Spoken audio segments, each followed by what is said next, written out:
Mis amados hermanos, que el Señor les conceda un día maravilloso, un día esplendoroso.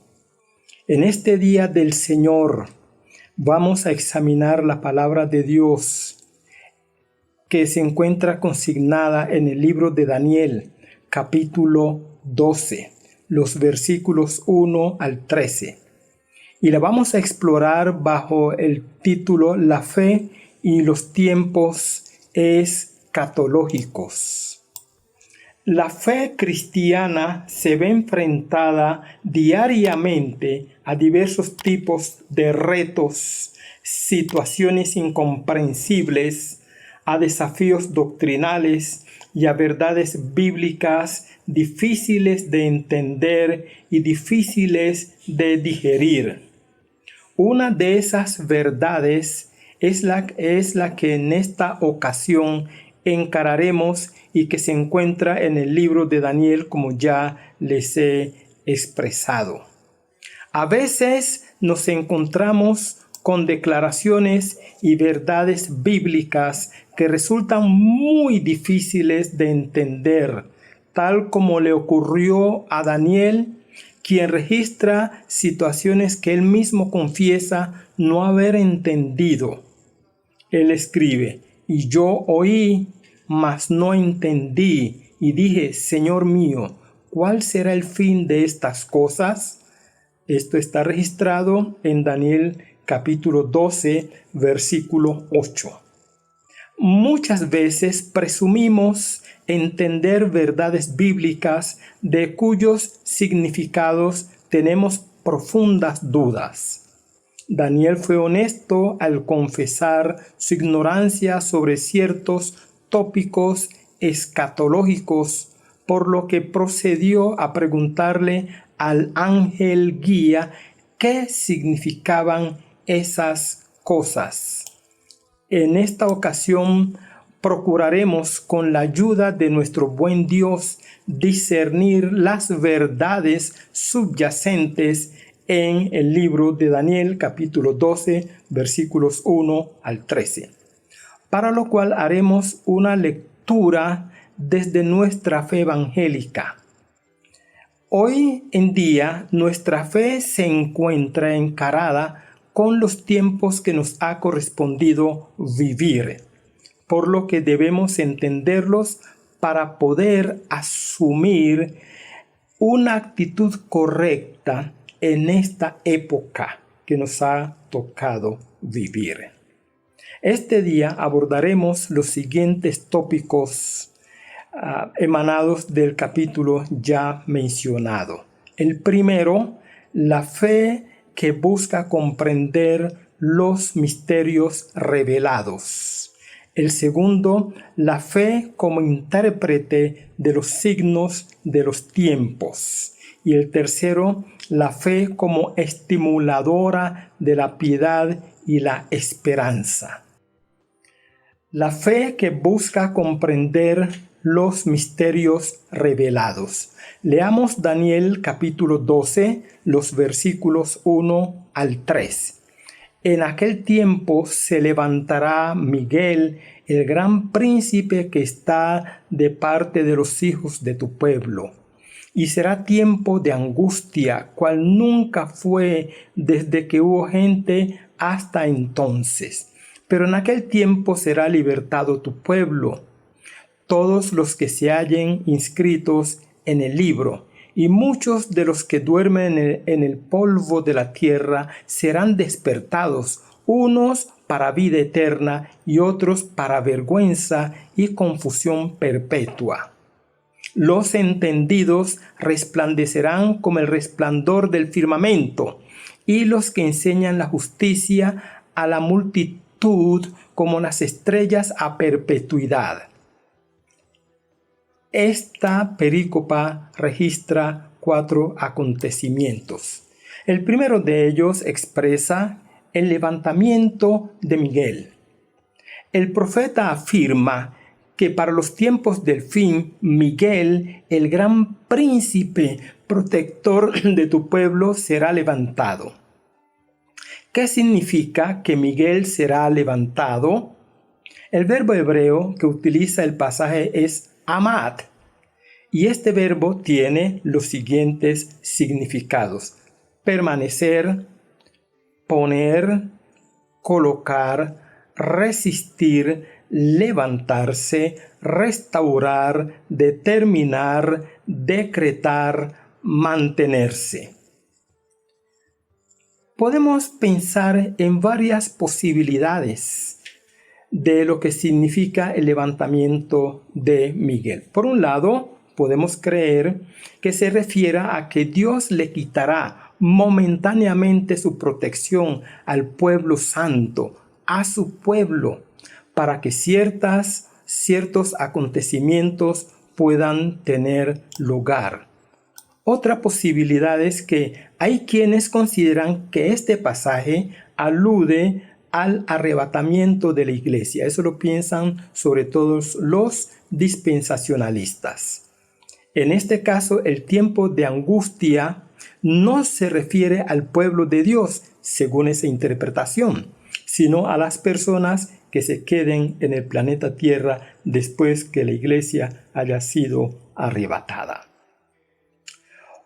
Otro significado, tomando ya el significado del verbo amad, otra posibilidad de lectura que tenemos de esa expresión es que Miguel ayudaría al pueblo de Dios a resistir y a soportar las aflicciones que advendrán a la humanidad.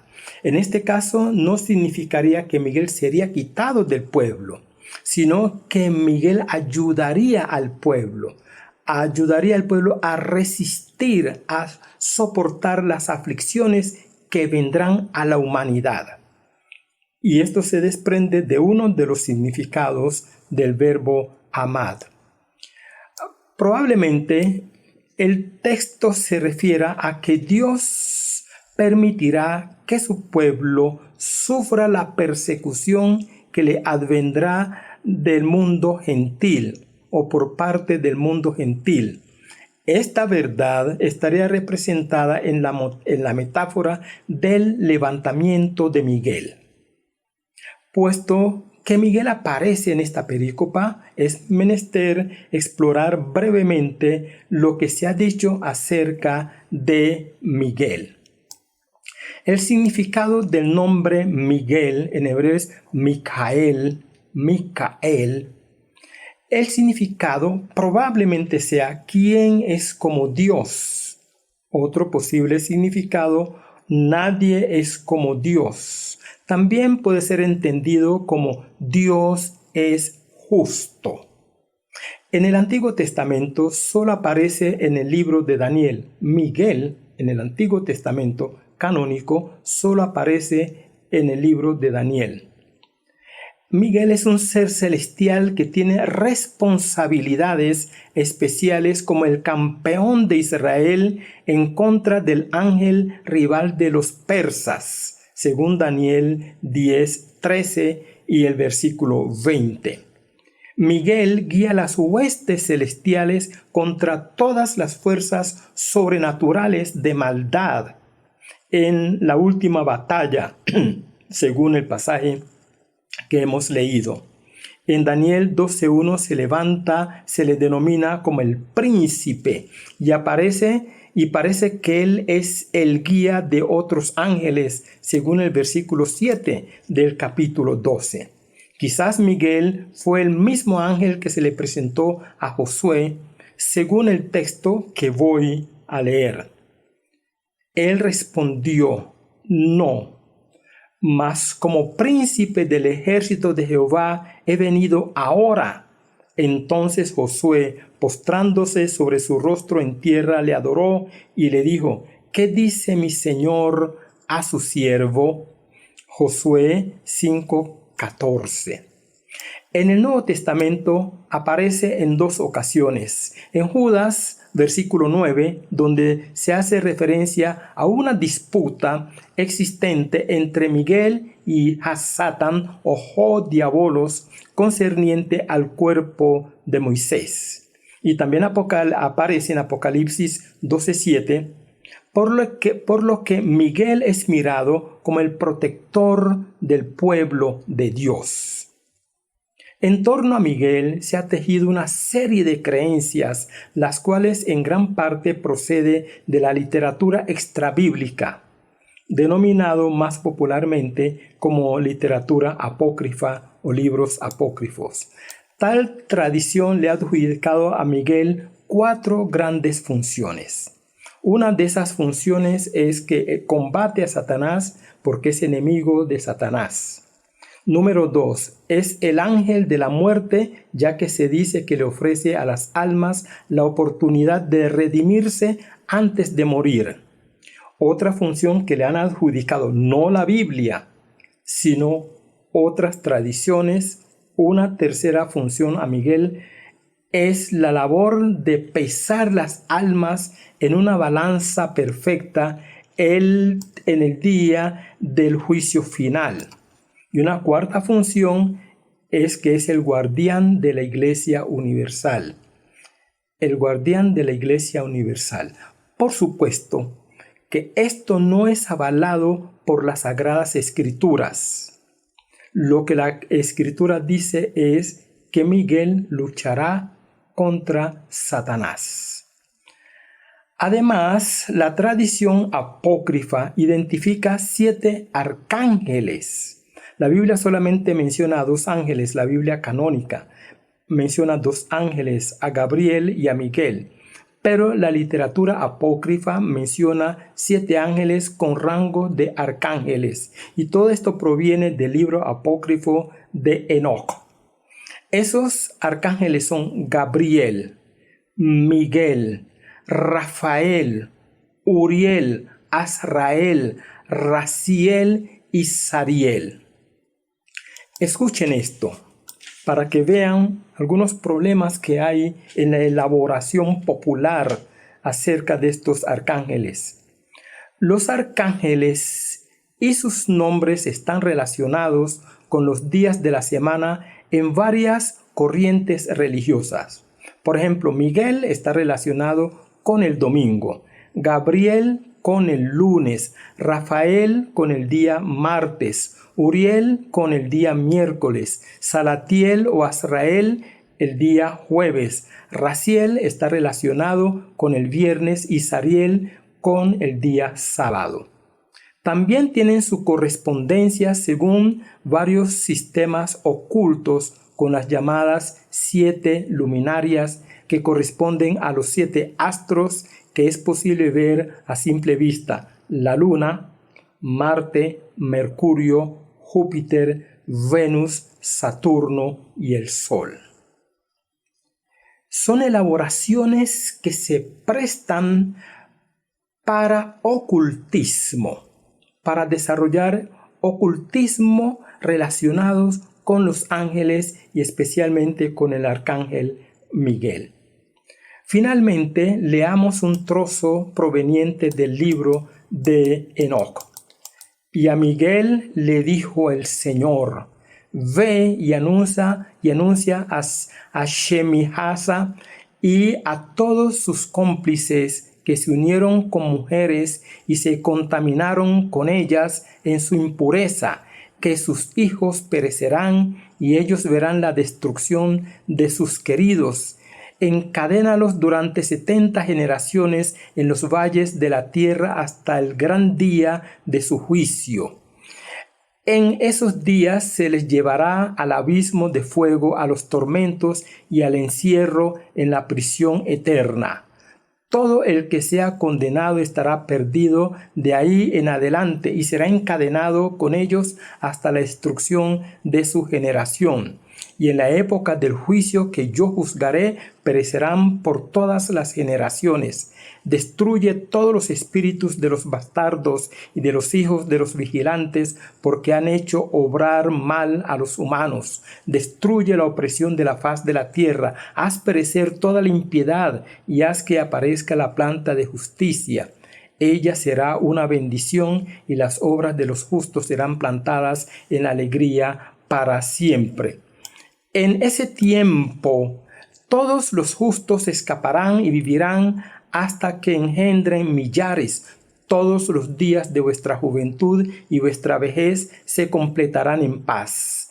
Entonces toda la tierra será cultivada en justicia y toda ella será plantada de árboles y llena de bendición. Todos los árboles de la tierra que deseen serán plantados en ella y sembrarán allí viñas y cada una de ellas producirá 1000 jarras de vino y cada semilla producirá 1000 medidas por una y una medida de aceitunas producirá 10 veces lagares de aceite.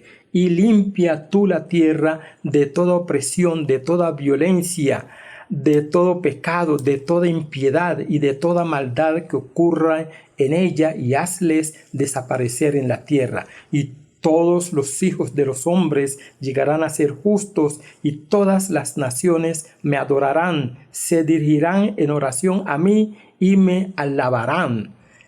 Esa porción se encuentra en Enoc, capítulo 10, versículos 11 al 13. Estimado oyente, este libro de Enoc es un libro apócrifo. No es un libro que encontramos en nuestra Biblia, en la Sagrada Biblia. Con base en esta tradición mezclada con las diversas doctrinas de la nueva era, se ha tejido la tendencia contemporánea de la adoración a los ángeles y la tendencia a convertirlos en consultores espirituales, por lo que muchas personas les están rindiendo cultos y los están consultando, lo cual es una abominación delante de Dios, pues ningún ángel es objeto ni debe ser objeto de culto, ni siquiera ellos permiten ser adorados, según lo expresa Apocalipsis 19:10 y Apocalipsis 22:9. Estimado oyente, le ofrecí esta información para hacerle comprender que las nuevas tendencias angelológicas que hoy existen y que la adoración a los ángeles están conectadas con la idolatría y el ocultismo, y todo ello fundamentado en los libros apócrifos, mas no en las sagradas escrituras canónicas. Por lo anterior, amonesto a los oyentes que estén escuchando esta exposición a apartarse de esta abominación y a rendirle adoración y alabanza al Dios que creó los cielos y la tierra. No adoren imágenes, ni se postren delante de ellas para consultarles o para rendirles favores. Adoren a Dios. Póstrense delante del Señor. Busquen los favores de Dios. Órenle a Dios y conviértanse a Él. Volviendo al relato de Daniel, el libro afirma que por causa del levantamiento de Miguel habrá mucho sufrimiento, tal como lo veremos a continuación. Angustia indescriptible. Daniel expresa de la siguiente manera la consecuencia de la ausencia de Miguel: y será tiempo de angustia, cual nunca fue desde que hubo gente hasta entonces. Pero en aquel tiempo será libertado tu pueblo, todos los que se hallen inscritos en el libro. Daniel está preanunciando lo que Cristo predijo. Por tanto, cuando veáis en el lugar santo la abominación desoladora de que habló el profeta Daniel, el que lee entienda, entonces los que estén en Judea huyan a los montes. El que esté en la azotea no descienda para tomar algo de su casa, y el que esté en el campo no vuelva atrás para tomar su capa. Mas ay de las que estén encintas y de las que críen en aquellos días. Orad pues que vuestra huida no sea en invierno ni en día de reposo, porque habrá entonces gran tribulación, cual no la ha habido desde el principio del mundo hasta ahora, ni la habrá. Y si aquellos días no fueran acortados, nadie sería salvo. Mas por causa de los escogidos, aquellos días serán acortados. Entonces, si algunos dijere, mirad, aquí está el Cristo, o mirad, allí está, no lo creáis. Ese texto se encuentra consignado en Mateo capítulo 24, los versículos 15 al 23. Jesús y Daniel hablan de la gran tribulación que precederá los tiempos del fin. Un tercer elemento que encontramos en ese primer punto es la liberación del pueblo de Dios y la resurrección de los muertos. Daniel escribe: pero en aquel tiempo será libertado tu pueblo, todos los que se hallen inscritos en el libro, y muchos de los que duermen en el polvo de la tierra serán despertados, unos para vida eterna y otros para vergüenza y confusión perpetua. Ubiquemos este texto en su contexto cultural. Voy a leer una cita extraída de un libro.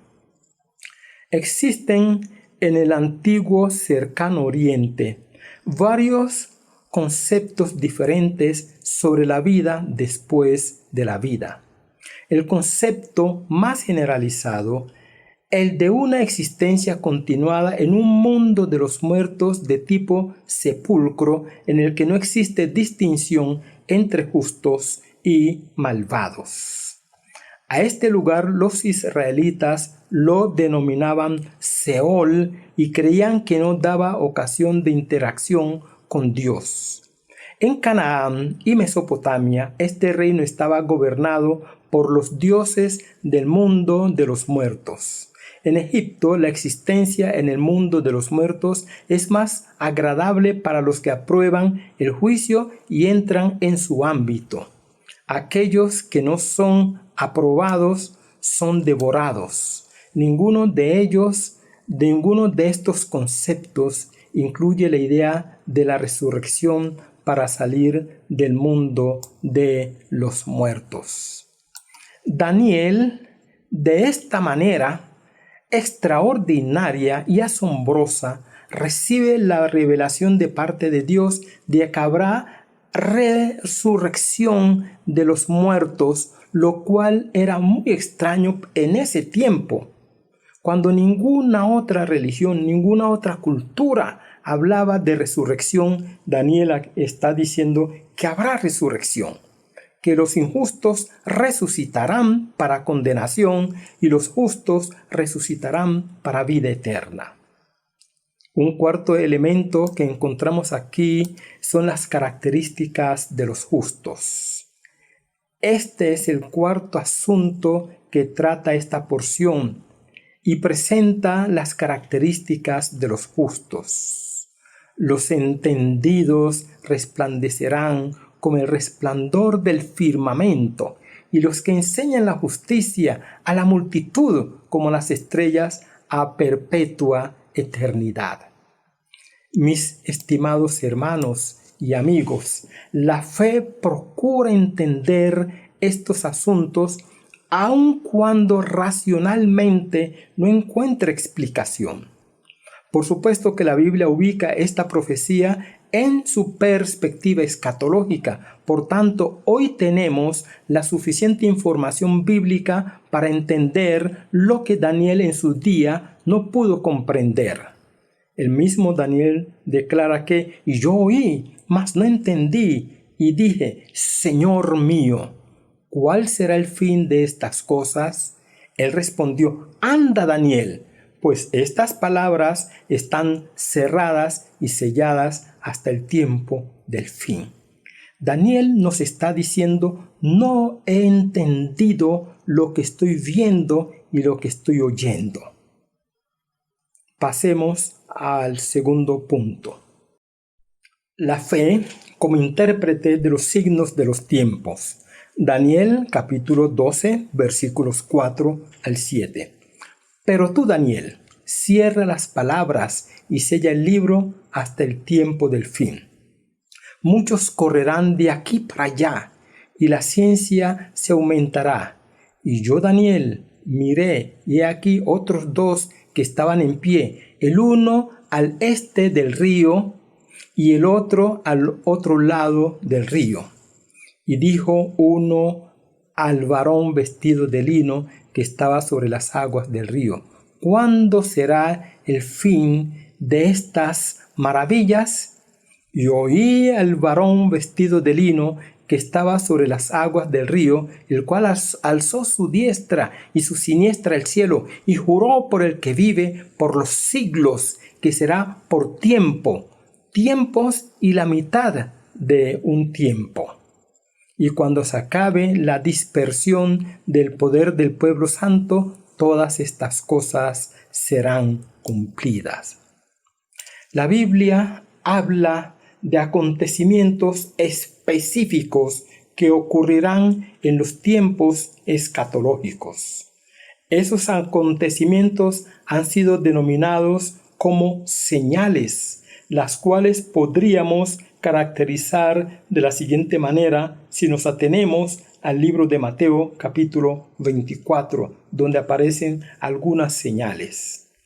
Son señales en el cielo y en la tierra, señales que tienen que ver con movimientos telúricos, caos sociopolítico, guerras, hambres, pestes, falsos cristos, falsos profetas y maestros, persecución, multiplicación de la maldad, auge pseudo-religioso, predicación mundial del evangelio. Y Daniel agrega 2 señales más: auge del transporte y el avance de la ciencia. Muchos correrán de aquí para allá y la ciencia se aumentará, lo dice Daniel en el versículo 4, la segunda parte. De acuerdo con Daniel, para los tiempos del fin, 2 fenómenos en el campo científico y tecnológico ocurrirán. Por un lado, los medios de locomoción del hombre tan avanzados facilitarán los continuos viajes. Una característica de los tiempos finales serán los continuos desplazamientos del hombre. Tanto los medios de transporte como los medios de información hacen al mundo cada vez más pequeño. Los viajes que en el pasado se realizaban durante meses, ahora bastan unas cuantas horas para el hombre desplazarse, por ejemplo, de América a Asia o a Europa o a África. Esta realidad ha hecho que el mundo sea pequeño, por lo que Marshall McLuhan lo denominó aldea global. Este mundo es una aldea global. El término aldea global hace énfasis en las consecuencias socioculturales de la comunicación inmediata y mundial de todo tipo de información a partir de aquello que posibilitan y estimulan los medios electrónicos de comunicación. Todo se hace pequeño porque nos damos cuenta rápidamente de lo que sucede en cualquier parte del mundo.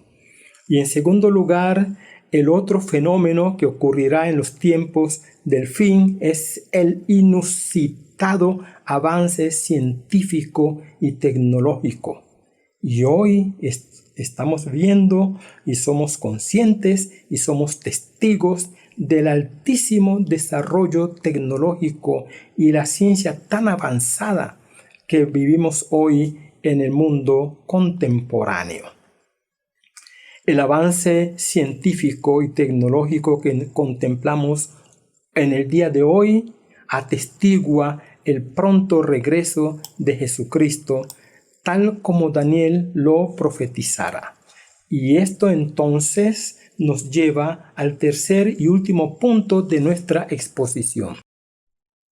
La fe como estimuladora de la piedad y la esperanza.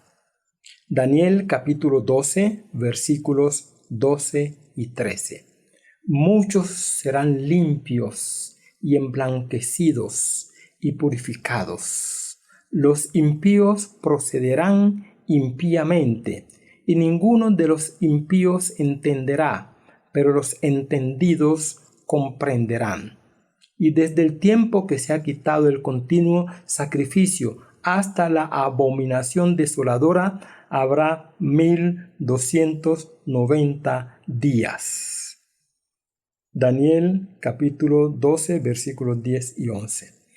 Y bienaventurado el que espere y llegue a 1335 días, y tú irás hasta el fin y reposarás y te levantarás para recibir tu heredad al fin de los tiempos.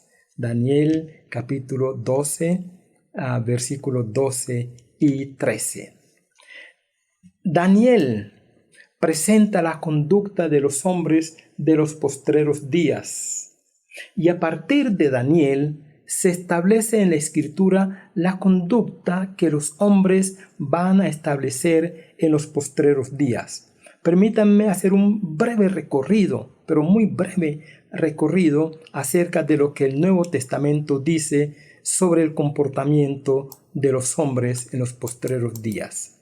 En 1 Corintios capítulo 6, versículos 9 y 10 leemos: ¿No sabéis que los injustos no heredarán el reino de Dios? No erréis, ni los fornicarios, ni los idólatras, ni los adúlteros, ni los afeminados, ni los que se echan con varones, ni los ladrones, ni los avaros, ni los borrachos, ni los maldicientes, ni los estafadores heredarán el reino de Dios.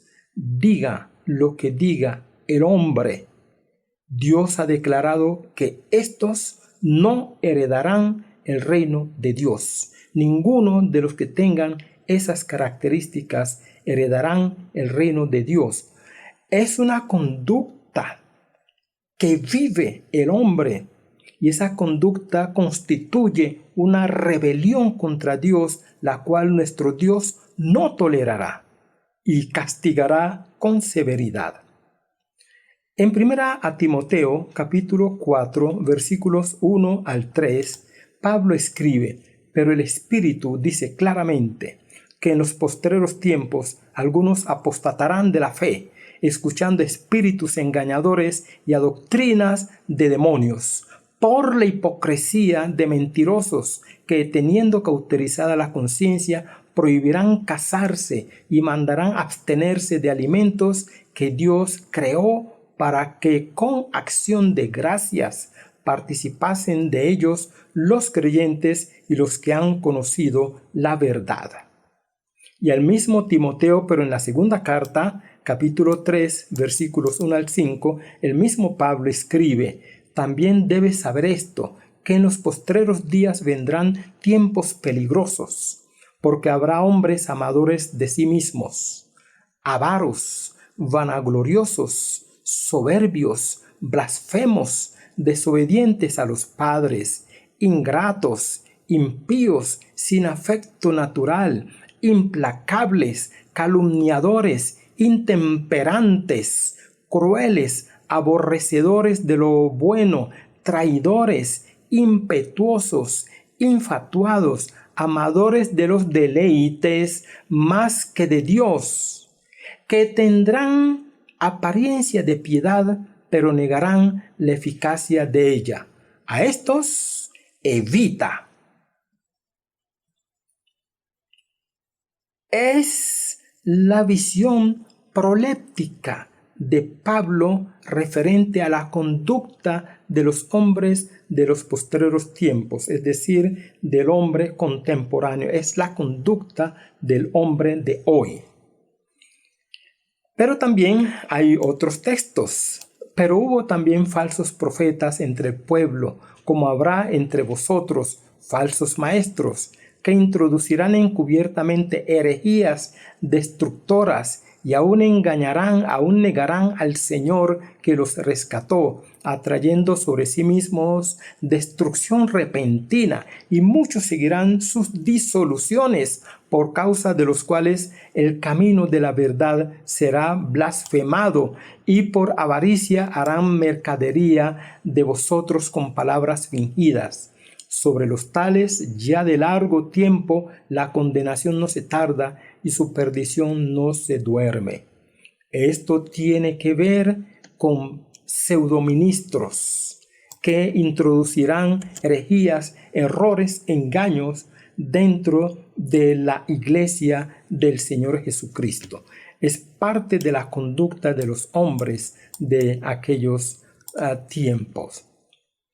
Y Apocalipsis exhorta a que el que es injusto sea injusto todavía, y el que es inmundo sea inmundo todavía, y el que es justo practique la justicia todavía, y el que es santo santifíquese todavía. Los justos serán ampliamente emblanquecidos y permanecerán en su fidelidad hasta el fin de los tiempos. Serán santos, fieles al Señor, consagrarán su vida al Señor perpetuamente y para siempre. Nosotros aquí encontramos entonces que hay dos paradigmas. Un paradigma conductual tiene que ver con las personas que rechazan al Señor y que llevan una vida de pecado. Y el otro paradigma son personas que con defectos, debilidades, imperfectos, individuos común y corriente, que hacen ingentes esfuerzos por obedecer al Señor, por honrar al Señor a pesar de sus debilidades, a pesar de sus defectos. Honran al Señor y con humildad piden su perdón por sus debilidades y por sus pecados. Así es como la Biblia plantea las dos conductas de los dos segmentos de la población mundial. Y ahora pasemos a la conclusión. Los seres humanos deberíamos reconocernos como seres viajeros, como personas que estamos en tránsito aquí en nuestro planeta. Esta autocomprensión nos permite prepararnos para habitar la eternidad. Nos permite prepararnos para ingresar a la eternidad, donde estará nuestra morada eterna. La fe del cristiano le ayudará a autocomprenderse como un viajero, como un homo viator. Homo viator significa hombre viajero, alma viajera. Nos ayudará a entender que nuestro punto de llegada es el hogar del Padre, por lo que estamos emprendiendo el camino de regreso a casa. Usted, hermano, está emprendiendo el camino de regreso a casa, de regreso a la casa del Padre, donde usted tendrá una morada especial en la casa del Padre. La fe nos ayuda a comprender que las dificultades que vivimos en nuestro peregrinaje es una manera de preparar nuestro carácter, nuestra moral y nuestra espiritualidad para someterlas al señorío de Cristo. Y también con esto nos cualificamos para la entrada definitiva a la casa del Padre, que también es nuestra herencia en Cristo Jesús. Parte de ese proceso es la resurrección, que experimentaremos en el momento en que nuestro Dios lo haya dispuesto. Nosotros tenemos que ir al polvo de la tierra, tenemos que volver a la tierra.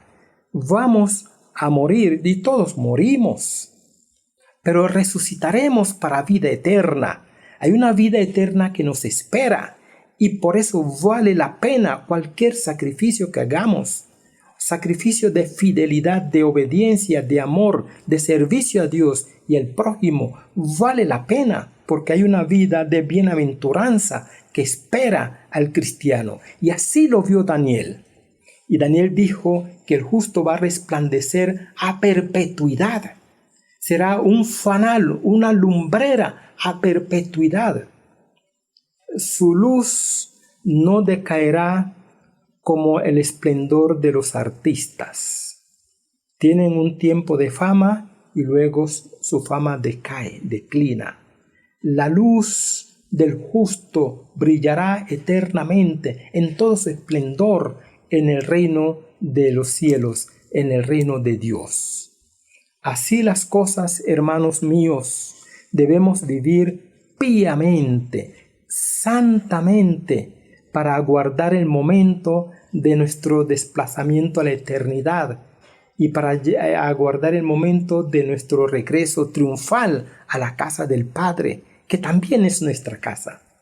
y luego esperamos paciente y gloriosamente la resurrección de los justos para vida eterna. Esto es lo que nos espera a nosotros, hermanos míos, si permanecemos fieles al Señor, si vencemos hasta el final, si nosotros cada día somos fieles a Dios y guardamos la promesa de fidelidad y cumplimos el voto de fidelidad y vencemos a pesar de nuestras debilidades. Que Dios los bendiga, Dios los guarde y feliz día, hermanos míos.